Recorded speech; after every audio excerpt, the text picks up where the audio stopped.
My name is Umar, Abdullah. I'm the leader of the socialist movement. And we're here again at another site here in Trinidad and Tobago, where workers have been locked out of their work establishment and have been asked to take this injection. And if they don't take this injection, they will not be allowed to work. Some of these workers have many years of service, 10 years, 6 years, 3 years, 5 years service, and they are now being told that they are no longer needed, they are no longer wanted. The owner of this establishment is a British national, and imagine we have a foreign national in this country that's oppressing our citizens in this country. This government is allowing this to happen. What our Prime Minister did when he indicated that on the 11th, the entertainment industry is going to be reopened only to the persons who have gotten this injection. What this Prime Minister did, in fact, was to hurt the feelings of all these persons here. These are women. These are the bedrock of our society. These are the backbone of our society. These women have children. Their children are going to school. They have their health issues just like everyone else. These women are asked to work at nights, long hours, and they're not even given transportation to reach home. They have to travel to get home. All the time, no incentive was being offered to these women. $500 and to be paid after 6 months after they take the injection. Well, they're going to take the injection, they're going to get sick, they're going to end up in hospital, they may even die. May God forbid that happens. But they have to wait 6 months to get $500. Imagine that. Where in the world have you ever heard companies oppressing their workers like this? Only in Trinidad and Tobago we are seeing things like this happening.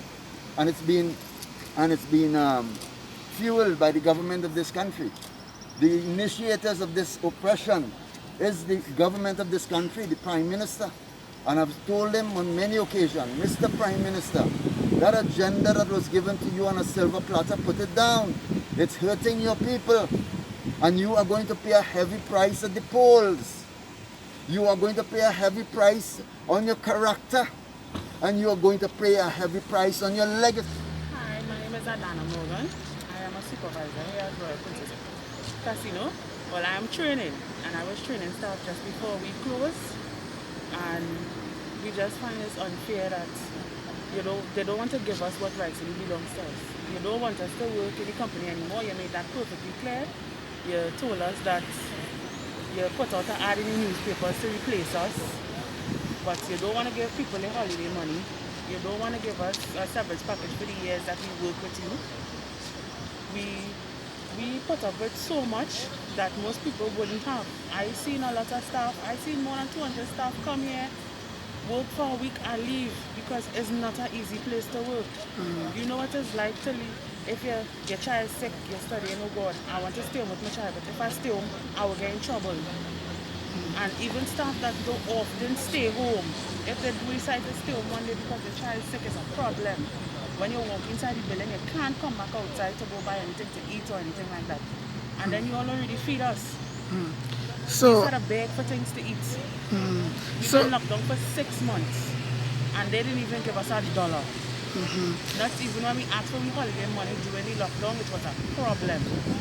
When you do decide to call a meeting, the general manager is not here to answer the questions that needs to be answered. People don't have no money.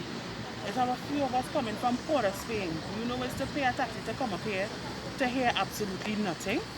That don't make no sense.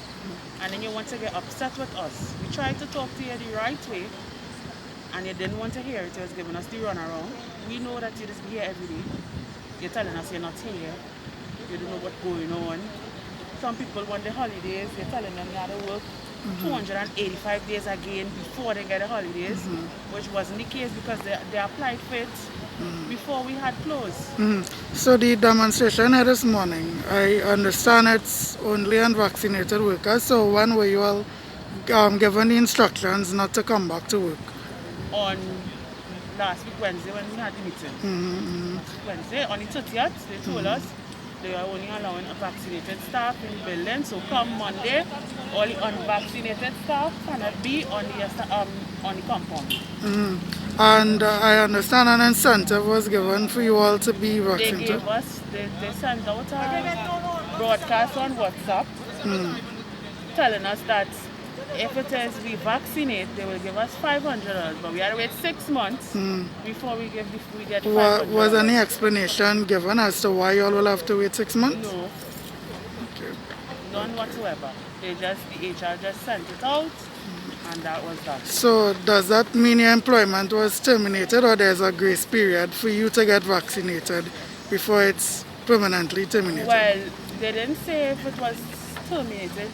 What he told us the last time we spoke to him was all who think that they're going to take the vaccine now and come back to work, it's not going to happen like that. He done put out the ad to replace us already.